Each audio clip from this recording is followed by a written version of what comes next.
अस्सलाम वालेकुम। बूढ़े आदमी ने इत्मीनान से बिस्मिल्लाह पढ़ी और हजाम की कुर्सी पर बाल कटवाने के लिए बैठ गया। बूढ़े के चेहरे पर मौजूद नरम मुस्कुराहट से हजाम को बातचीत का हौसला हुआ।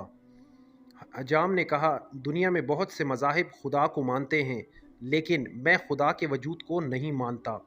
मुसलमान बूढ़े ने पूछा, क्यों नहीं मानते? हजाम ने कहा, दुनिया में बहुत परेशानियां, मुसीबतें, बदहाली और अफरा तफरी है। अगर खुदा का वजूद होता तो ये सब मुसीबतें और परेशानियां भी मौजूद न होतीं। बूढ़े ने मुस्कुराते हुए कहा, मैं भी इस दुनिया में हजाम के वजूद को नहीं मानता। हजाम ने परेशान होकर पूछा, क्या मतलब? मैं आपकी बात नहीं समझा।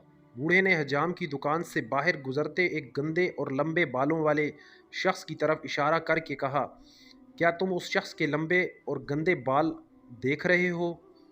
हजाम ने कहा, जी हाँ, लेकिन इसका मेरी बात से क्या ताल्लुक?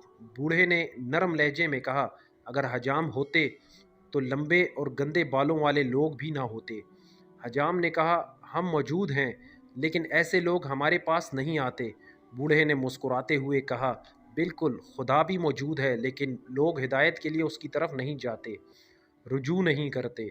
इसलिए दुनिया में बहुत सी परेशानियां, मुसीबतें और मसाइल हैं। वस्सलाम।